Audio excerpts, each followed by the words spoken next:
great to meet you, man. Yeah, you too. Devin again here, excited to be at Tokenize 2025 in Las Vegas. We're at the home of Michael Turpin, which was formerly the home of Iron Mike Tyson. So it's now called the Tiger Mansion. And I'm here with David, who's the head of strategic partnerships with Litecoin. And yeah, man, we've been learning a lot about the future of technology and institutional adoption of digital assets. So do you maybe want to kind of tell us a little bit on what you did prior to Litecoin and kind of what brought you this far on the journey? Yeah, it's interesting. I don't have a dev background, and I was never into cryptology or any of those things. The financial world, none of that. I was straight up military retiree as of 2013.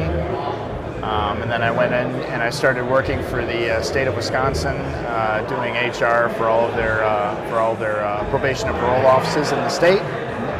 And I got into Bitcoin and Litecoin in 2017, August of 2017, just as a passive thing to do. Invested a little bit in Bitcoin, started learning about the different tech that was around at the time, and really sort of just gravitated towards Bitcoin and Litecoin, and got into the foundation as just a regular volunteer.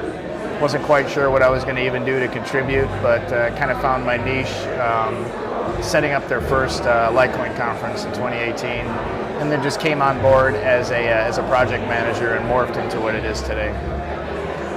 And has the Litecoin conference always been anchored around the Bitcoin conference, or? No, actually, we've only done that the last 2 years. Okay. So 2024 in Nashville, and this year in Las Vegas. Prior to that, we had it at our own time, our own location, and we noticed that there were Bitcoiners who wanted to also be coming to the Litecoin one because they advocate for both.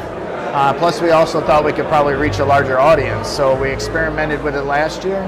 And we had ours overlap at the beginning of theirs, and then this year we had it overlap at the end of theirs. Yeah. I think next year we'll do it again, but we will do it on our own 2 days prior to theirs. Got it. Yeah, back to back with the Bitcoiners. It's how often have you been told no by a Bitcoiner? Is probably my first question, because it's interesting. You've really learned how passionate some of these Bitcoin maximalists are. Even arguably radical in some ways, where they won't even entertain something. And especially with Litecoin, you're coming out with a lot more credibility and stability. Have you faced much resistance from the Bitcoin crowd? Absolutely. Okay. Normally, it was in the shape, when I started in 2018 with the foundation, most of the time it was a cold shoulder to adding Litecoin to companies or products or services that actually were like Bitcoin only, right? Or Bitcoin and Ethereum. Yep. And so they wouldn't necessarily add Litecoin as a coin into their services. But as time went by, you had a number of Bitcoin companies. They might have started out originally only Bitcoin. They realized that there was a lot of money to be made off of the people that were part of the Litecoin community, because they're very strong about their conviction about it, right? So BitPay would be a perfect example. They were Bitcoin only for a long time, obviously.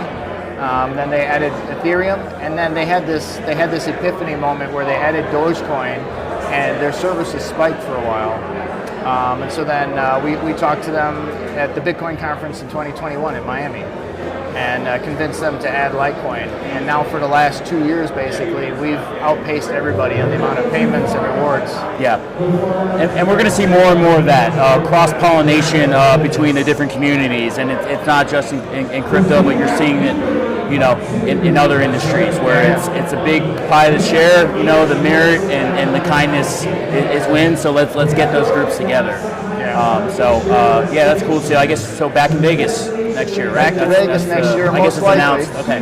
Yeah, I think they announced theirs either yesterday or the day before. Yep. And so we've already started to figure out, how does that look like for us? So spoiler alert, it's probably Vegas again. Litecoin 2026 in Las Vegas. It's going to be its own 2-day event. You heard it here first. Yeah, that's right. Breaking. What I wanted to sort of, get into more of this, mass adoption of crypto and moreover institutional money it's starting to knock on the door with more and more regulation kind of favoring digital assets. Just kind of curious, what is Litecoin doing to sort of roll out the red carpet for big players and enterprises? Yeah, so over the last year, we've really tried to work with institutions or services like Fidelity and others to educate them on the positive aspects of Litecoin, how strong the community is, the metrics, all the utility metrics and stuff are very, very strong. And so now you see 3 ETFs that are waiting to be approved that are solo, like single asset spot ETFs for Litecoin, which is great. There's another one that's looked to add it into a basket ETF in Hashdex. They want to add it to a basket ETF. And we've had 2 additional ones outside of the United States that have added it as either an ETP or an ETF as well. So institutional interest is growing in Litecoin, and I think that has a lot to do with the fact that they're realizing it's very, very similar to Bitcoin, and there's a lot of growth that hasn't happened from number go up. So there's a lot of potential to sell that as an asset that people can invest in.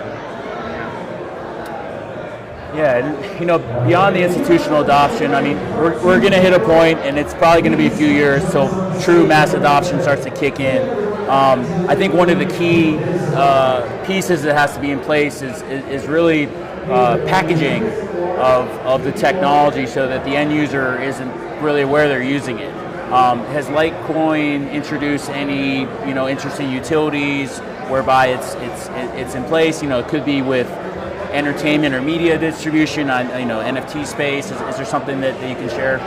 Yeah, so just recently we announced at our summit that ended yesterday that we are endorsing a project, a layer 2, the first layer 2 that will be built on Litecoin. It's through Lunar Digital Assets, Polygon's Egg Layer, and Bitcoin OS. So the 3 of them together are going to bring smart contracts and all layer 2 capabilities to Litecoin that people can build on top of. So pretty excited about that. Okay. And then I would say the other tech that's been drawing attention, it's been around for a couple of years, but we have an optional privacy or confidential capability on Litecoin where people can put their Litecoin into an address where people cannot see the totals that are in it or the amounts that's transacted between 2 of those types of addresses. So that gives a level of fungibility that at this point Bitcoin doesn't have either. So that helps it stick out as well. Okay. That's very interesting. And the community is so strong. What are some of the other kind of growth and engagement strategies you have for the year? I think concentrating on getting more exposure in the DeFi space, continue the institutional aspect of it, and then just continue to find ways where Litecoin can be used for spending, transfer of value, things like that. Yeah. Makes sense. And want to talk a bit, a lot of who aren't familiar with the technology, are worried about scams and things like that. Can you kind of talk about Litecoin's Fort Knox strategy to keep its network and users super safe? Yeah, so it started out, has its own Genesis block, but what Charlie Lee, the creator, wanted to do was make it as fair as possible. It's about as fair as you can possibly get, honestly, especially for a proof of work coin. So there was no pre-mine. He actually allowed the general public to determine the date and time that the Genesis, that it would actually start being mined by everybody. He only mined with everybody else and bought his own Litecoin. And so the launch was fair. It's extremely secure. It's the strongest script hashing algorithm mining coin there is. Matter of fact, it has about 98.5% dominance of all script mining. And it actually has up to 55 other coins that have merge mined with it so that their security can be enhanced as well. So I think that's pretty important.